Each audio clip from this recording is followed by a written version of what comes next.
হরে কৃষ্ণ। রাধারানী ইউটিউবে ধর্মকথা চ্যানেলের পক্ষ থেকে আমি পুতুল রানী দাসী অন্যান্য দিনের মতো আজকেও আপনাদের ভাগবত কথা শ্রবণ করাচ্ছি। গঙ্গাসাগর কাহিনী আপনারা শ্রবণ করুন, সাবস্ক্রাইব করুন, শেয়ার করুন, লাইক করুন, সঙ্গে থাকুন। হরে কৃষ্ণ। জ্ঞান তিমিরন্ধস্য জ্ঞানাঞ্জন শূলকয়া চক্ষুর্মিলিতং যেন তস্मै শ্রীগুরবে নমঃ। মুখং করোতি বাচালং পঙ্গুং লঙ্ঘয়তে গিরি যৎকৃপাতমহং বন্দে শ্রীগুরু দীনতারিণঃ। বাঞ্ছাকল্পতরুভ্যশ্চ কৃপা সিন্ধুভ্যেব চ পতিতানাং পাবনেভ্যো বৈষ্ণবেভ্যো নমো নমঃ। 1 বৎসর না হইল যজ্ঞ অবশেষ, 1 বছরকাল যজ্ঞ অবশেষ হচ্ছে না। সগর বংশধরেরা কপিল মুনির আশ্রম মানে গঙ্গাসাগরের সগর বংশ যজ্ঞ করছেন। সেই মাহাত্ম্য আপনাদের শ্রবণ করাচ্ছি এবং কাহিনী।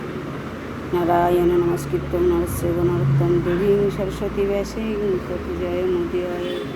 হরে কৃষ্ণ। 1 বৎসর না হইল যজ্ঞ অবশেষ, তুরঙ্গ লইয়া পুত্র নাইল আদেশ। শ্রী অসমজনসের পুত্র অসমঞ্জের পুত্র নাম অংশুমান। পুত্রে কহিতে করিতে তত্ত্ব তাহারে পাঠান। রাজাজ্ঞা পাইয়া চড়িয়া নিজ রথে, একে একে পৃথিবীতে লাগিল দেখিতে।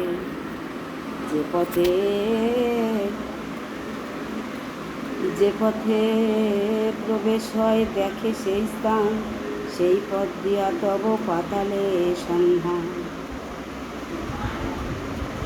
মগধ আগেতে দেখিল পূর্ব দিকের সাগর, দেখে নীলবর্ণ হস্তি পরম সুন্দর। ধরিয়াছে পৃথিবী যে দর্শন করে, প্রমাণ করিয়া তারে বলিল সত্তরে।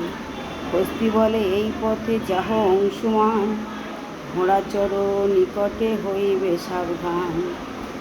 ঘোড়াচোর নিকটে হইবে সাবধান। অশ্বের যে ঘোড়া ছাড়া হয়েছে, 1 বছরকাল যজ্ঞ চলছে, সেই যজ্ঞের অস্ত্র ছাড়া হয়েছে, সগর বংশ ছেড়ে দিয়েছেন। সে অংশুমান রাজার দেশে সেই সগর বংশের ঘোড়া সন্ধানে বেরিয়েছেন।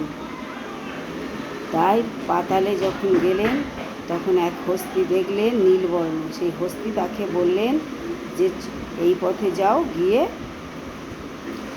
ঘোড়াচোরকে নিকটে যাইবে এবং সাবধান হয়ে যাবে। পূর্ব হইতে চলিলেন উত্তর সাগর, শ্বেতবর্ণ এক হস্তি দেখিল সুন্দর।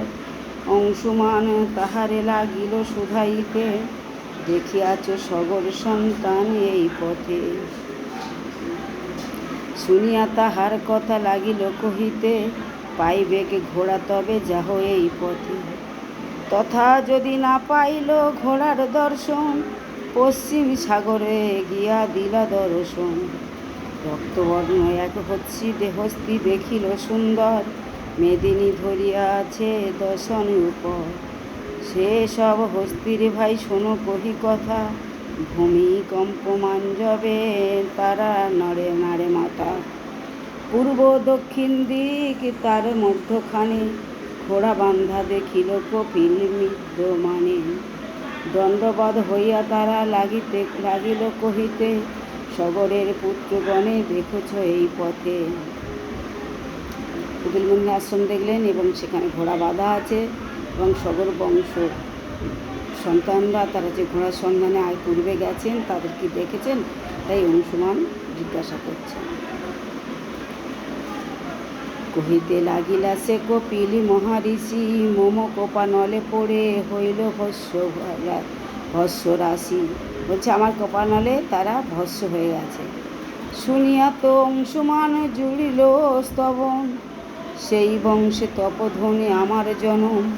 অসমঞ্জ পুত্র আমি সগরের নাতি, তোমার মহিমা বলে কাহার শকতি। অংশুমান বলিলেন শোনো মহামতি, কেমনে হইবে মম বংশের সদ্গতি। ব্রাহ্মণের কোপ নাহি থাকে একটি, প্রসন্ন হইয়া তারে কহেন কতি। মর্তলোকে যদি বহে প্রবাহ গঙ্গার, তবে সে তোমার বংশ হইবে উদ্ধার। জিজ্ঞাসিতে লাগিলেন সগরের নাতি, কেমনে জন্মিল গঙ্গা, কোথা অবস্থিতি? কোথা গেলে পাইব গঙ্গার দর্শন, কহ দেখি মুনি শুনি গঙ্গার জনম। গঙ্গার জন্মের কথা করেন প্রকাশ, আদিকাণ্ড রচিল পণ্ডিত কীর্তিবাস। তাই গঙ্গার জন্ম বিবরণ ও মর্তলোকে সগরের গঙ্গা আনিতে গমন ও ভগীরথের জন্ম পরবর্তী কাহিনী, পরবর্তী অংশ শ্রবণ করাবো। এখানে আপনাদের সাগর গঙ্গাসাগর কাহিনী শ্রবণ করালাম। শ্রবণ করুন, সাবস্ক্রাইব করুন, শেয়ার করুন, লাইক করুন, সঙ্গে থাকুন। হরে কৃষ্ণ। পাঞ্চাগত